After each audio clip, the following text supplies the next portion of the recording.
জুলাই গণ অভ্যুত্থানে দ্বিতীয় বার্ষিকী উপলক্ষে বগুড়ায় জুলাই সনদ বাস্তবায়নের দাবিতে বিক্ষোভ মিছিল ও সমাবেশ করেছে ১১ দলীয় জোট। বুধবার ৫ই আগস্ট বিকেলে উপজেলার মাঝিরা এলাকায় জামায়াতের কার্যালয়ের সামনে থেকে বিক্ষোভ মিছিল বের হয়ে বগুড়া ঢাকা মহাসড়ক প্রদক্ষিণ শেষে মাঝিরা বন্দরে গিয়ে শেষ হয়। এ সময় জুলাই সনদ বাস্তবায়ন, জুলাই গণহত্যার বিচার এবং শেখ হাসিনার ফাঁসির দাবিতে বিভিন্ন স্লোগান দেন অংশগ্রহণকারীরা। সমাবেশে বাংলাদেশ জামায়াতে ইসলামীর কেন্দ্রীয় মজলিসে শুরা সদস্য ও বগুড়া জেলা নায়েবে আমির অধ্যাপক মাওলানা আব্দুল হাকিম সরকার বলেন, জুলাই গণ অভ্যুত্থানের লক্ষ্য বাস্তবায়নে দ্রুত জুলাই সনদ কার্যকর, গণহত্যার বিচার এবং রাষ্ট্রের সংস্কারের উদ্যোগ নেওয়া প্রয়োজন।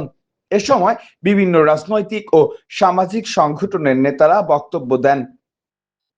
কর্মসূচিতে ১১ দলীয় জোটের বিভিন্ন পর্যায়ের নেতাকর্মীরা অংশ নিয়েছেন। দুইজনই প্রিয় বন্ধু, কিন্তু বলেন তো সাপ সোজা হয় কখন? মরার পরে। সম্মানিত ভাইরা, এই ঘটনা আমরা সকলেই জানি।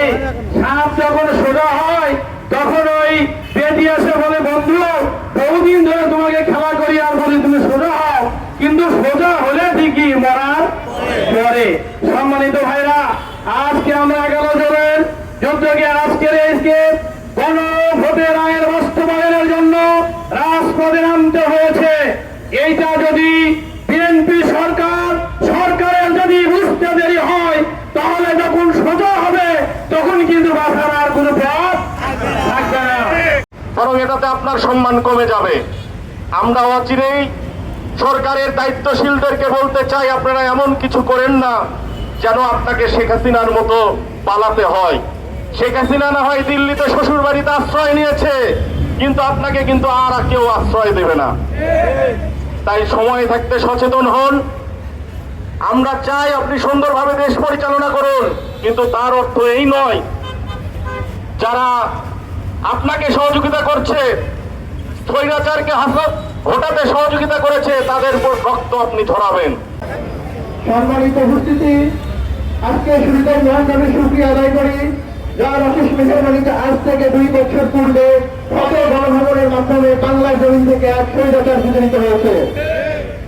উপস্থিতি, কত গণভবনের বিজয়ের পূর্বে যে শত শত হাজার হাজার মহিলা শাহাদত বরণ করেছেন, যাদের রক্তের বিনিময়ে আজ আমরা এই বাংলাদেশ পেয়েছি, তাদের স্বপ্নের বাংলাদেশ এখন আমরা গড়ে তুলতে পারি নাই। প্রিয় উপস্থিতি, ৩৪ পূর্ববর্তী সময়ে আমরা ছাত্রলীগকে যেভাবে দেখেছিলাম, আমরা বর্তমানে ছাত্রদলকে সহভূমিকায় দেখতে পাচ্ছি। কেন্দ্রবাদী করার কারণে, নিহতের কোন কর্মসূচি না থাকার কারণে ছাত্র শিবিরের কর্মসূচিদের তারা হামলা চালাচ্ছে। এই জন্য আমরা তীব্র নিন্দা এবং প্রতিবাদ জানাচ্ছি।